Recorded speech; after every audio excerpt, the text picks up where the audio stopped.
राज्यसभा चुनाव के बाद और लोकसभा चुनाव से पहले विधान परिषद चुनाव की बड़ी परीक्षा होने जा रही है, जो कि सपा के लिए किसी चुनौती से कम नहीं रहने वाली।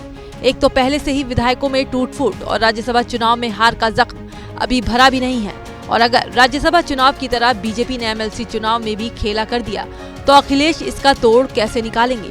दरअसल एमएलसी की 13 सीटें 5 मई को खाली हो रही हैं। इन सीटों को भरने के लिए 21 मार्च को मतदान होगा। इस चुनाव में अगर क्रॉस वोटिंग नहीं हुई तो बीजेपी 10 और सपा को 3 सीटें मिलना तय है। लेकिन अगर राज्यसभा चुनाव में जो हालात सपा के साथ बीजेपी ने पैदा किए, एंड वक्त में एक और उम्मीदवार उतारकर वही स्थिति एमएलसी चुनाव में भी करे तो अखिलेश यादव के पैरों तले शायद जमीन खिसक जाएगी, क्योंकि ये चुनाव भी फिर सपा के लिए टेढ़ी खीर साबित होगा। इस चुनाव में भी विधायक ही वोट करते हैं। सूत्रों से खबर है कि एमएलसी चुनाव में सपा का गेम न बिगड़े, इसके लिए अभी से ही सपा प्रमुख अपने विधायकों और सहयोगी पार्टियों को सहेजने में जुटे हैं। वो पीडीए समीकरणों को साधने की कोशिश कर रहे हैं। सपा के करीबी सूत्रों ने बताया है कि एमएलसी चुनाव में सपा का पूरा फोकस पीडीए फॉर्मूले पर है। इसी को ध्यान में रखते हुए अखिलेश मुस्लिम, कुर्मी और दलित समाज के नेताओं को टिकट दे सकते हैं। बता दें कि 4 मार्च को एमएलसी चुनाव के लिए अधिसूचना जारी होगी। इसी के साथ नामांकन शुरू हो जाएंगे।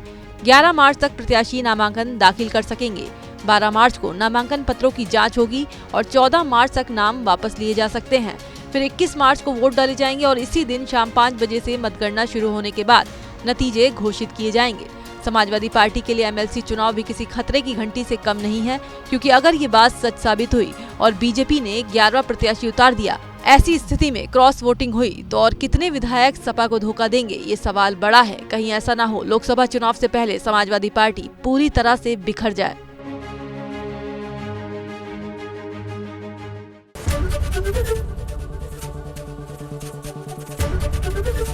एबीपी गंगा, खबर आपकी, जुबान आपकी।